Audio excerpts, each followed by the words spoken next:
My name is Maryke Appel and I'm the Technical Director at Kapa Biosystems. This is the second part of a two-part series of webinars on the challenges of low-input, high-throughput library construction for Illumina sequencing.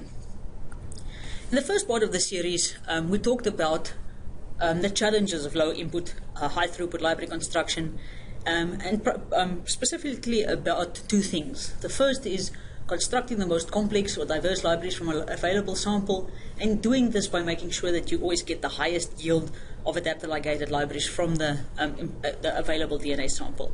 And then secondly, minimizing the number of amplification cycles to ensure low bias amplification, low PCR duplication rates, and just more uniform sequence coverage overall. So in the second part of this series, I'm going to talk about the methods that we developed and validated for Kappa library construction on automated liquid handling platforms, and then present some results from low input and difficult samples, libraries constructed from low input and difficult samples. So over the past year, we've worked with all the major vendors and suppliers of liquid handling platforms to develop and pre-validate automated methods for the Sciclone NGS workstation, the Biomek FFPE system, the Agilent Bravo Option B, and also the epMotion 5057 TMX. So we realized once we've optimized our library construction protocol and really characterized how well it works, we realized that the next challenge lies in automating this. And when one writes an automated script, there's so many parameters that can be changed and optimized. And we wanted to make this transition from manual library construction to automated library construction as painless as possible, and also ensure that when you use our library construction kit manually and you like our chemistry, that you get exactly the same performance from our kit when you have to move to high throughput workflows on automated systems. So the first project we did was again in collaboration with Memorial Sloan Kettering Cancer Center. So in this case, they had a very, very well optimized manual protocol. So they really optimized their protocol to minimize sample losses. Every time that they would do a cleanup step, they would make sure that they only leave like a half a microliter of the DNA behind on the beads, transfer that to the next step.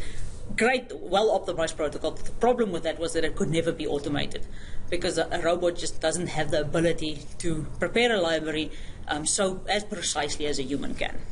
So the challenge here was to automate our library construction protocol on the Biomek, and then show that the instrument could make libraries with the same quality and complexity than the technicians. So we developed the protocol, optimized it, and then for validation, we made libraries either from tumor cell line DNA, so good quality DNA, or from FFPE samples. And in each case, we would shear 500 nanograms of DNA, split the sample in two, give half to the robot and half to the technician, and construct the libraries from there. So no variability in the sample itself. We did two experiments, as I said, either by nine libraries or 8 libraries from FFPE. Pre and post capture amplification was done with Kappa Hi-Fi, and then we did target enrichment with a Numbleton panel around about a megabase.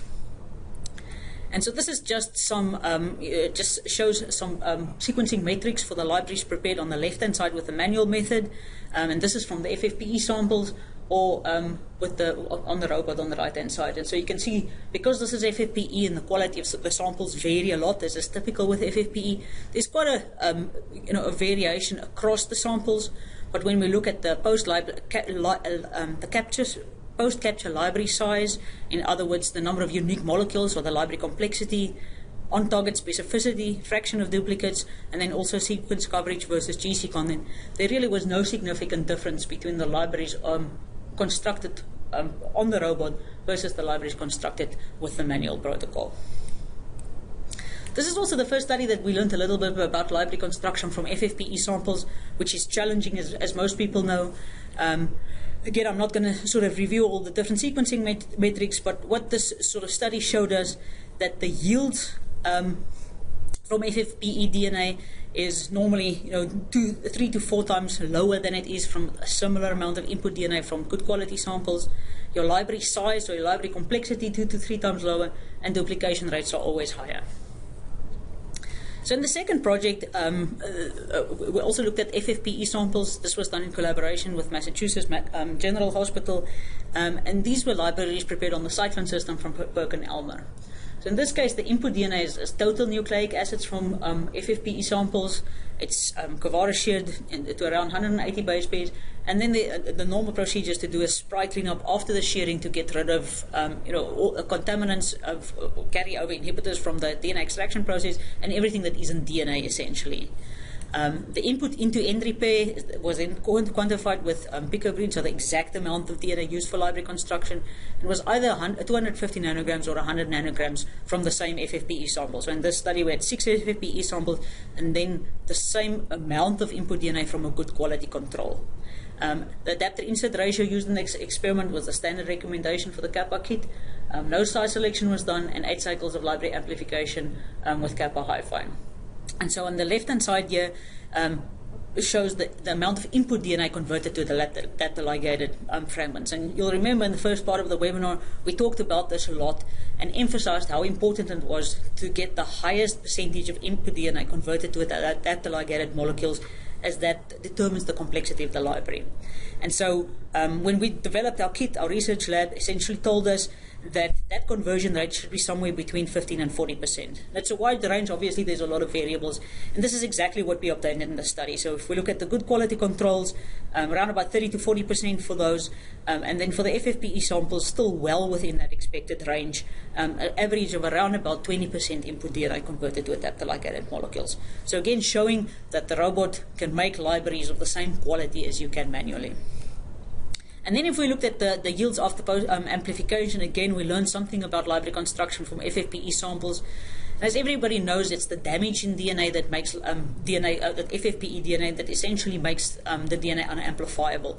So when you make a library from FFPE DNA, you still can very successfully ligate adapters to it, but a lot of those unique library fragments can't be amplified because the DNA is either cross-linked or has abasic sites or deaminated or oxidized. And this is typically, and so similar to what we saw in the MSK-CC study, is that the average post-amplification yields for the FFPE samples were about 4 to 5 times lower than it was from libraries constructed from the same amount of good quality input DNA. The third case study is also from the Sciclone. So in this case, it's another notoriously difficult sample type, which is ChIP-DNA. So Tom Westerling from Dana-Farber worked with Perkin and Elmer to develop a automated protocol for the sample preparation. In other words, the chip pull down part of the process. And then during the same time, we worked on developing the Kapa library preparation protocol, and we sort of combined both of those automated protocols were combined in the study. And so Tom previously used the library preparation kit from Rubicon very successfully for making chip libraries.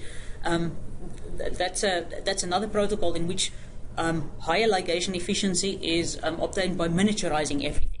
And so the reactions are really small. It makes the enzymatic reactions very efficient, but it again is a protocol that can't easily be automated because everything's so small. And so, when Tom's sort of project grew and he ended up having to make hundreds and hundreds of libraries, he decided to evaluate the Kapa library preparation method in combination with this upfront sample preparation method. And the conclusion from his study was that essentially that the libraries prepared with the Kapa Biosystems script on the Sciclone compared extremely well with those prepared with the best available manual method, which is exactly what we set out to achieve. What's significant about the study is that libraries were made from as little as 70 picograms of ChIP-DNA.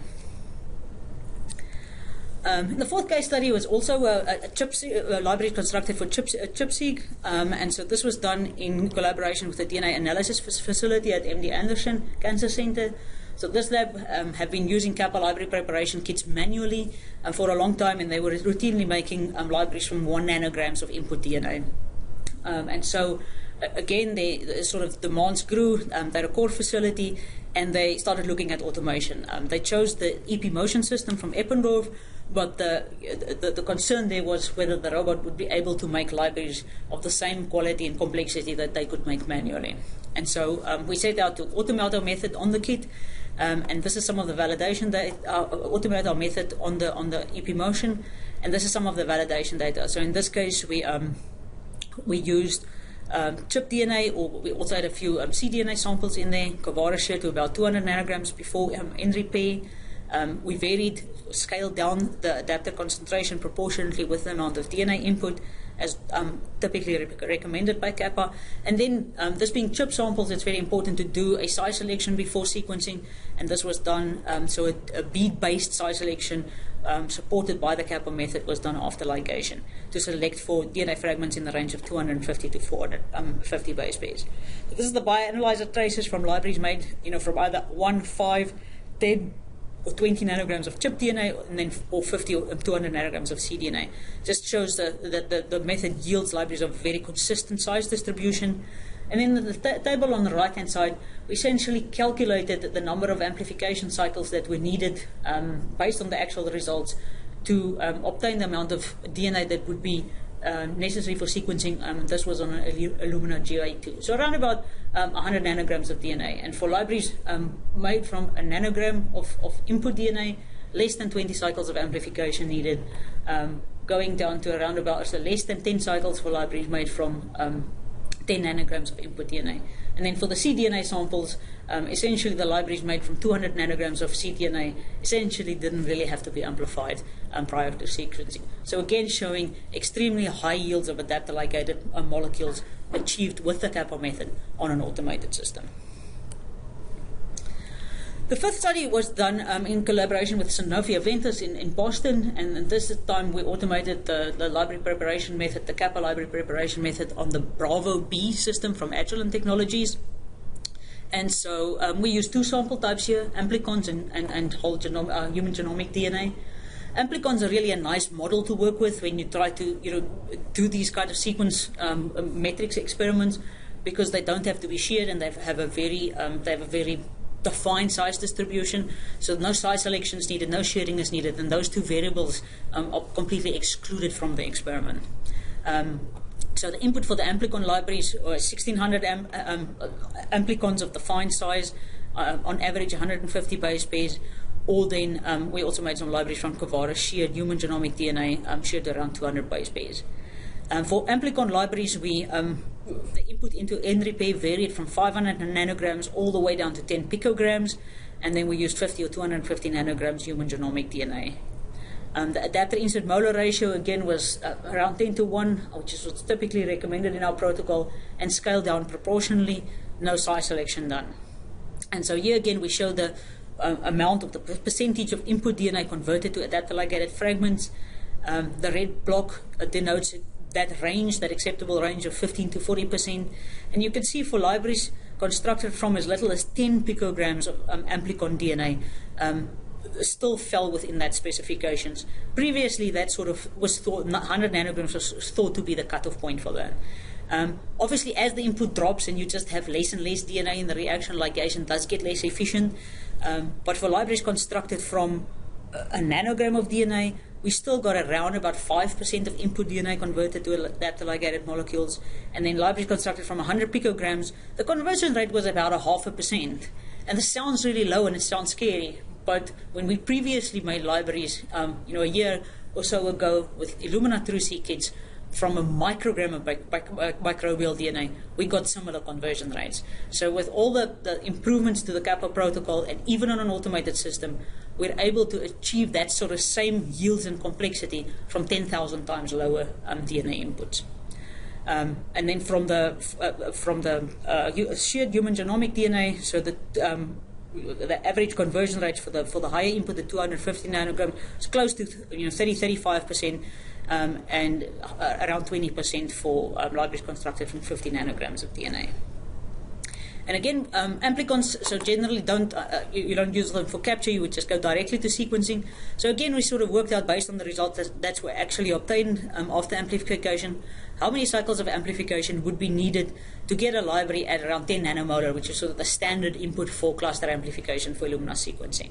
And we showed that libraries prepared from as little as 100 nanograms of input DNA did not have to be amplified at all for sequencing.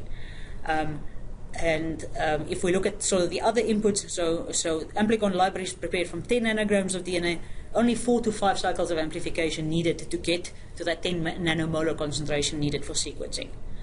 For the human genomic DNA, although these are typically, typically captured afterwards, but if you were to take them to whole genome sequencing, libraries from 250 nanograms of DNA, again, no amplification required to go to direct sequencing. And from 50 nanograms, only 2 to 3 cycles of amplification required. So to summarize everything, what we've shown in this short webinar is that we can very successfully construct high complexity, high quality libraries from a wide variety of input DNA, so ranging from more than a microgram down to less than 100 picograms, using the Kapa library preparation kit and the hi-fi amplification enzyme manually, but also on all of the major automation platforms that are available. And so I want to just end this presentation by acknowledging everybody that contributed data and worked with us on these projects, so from the different instrument vendors and also from all the centers that we work with to generate this data. Thank you very much.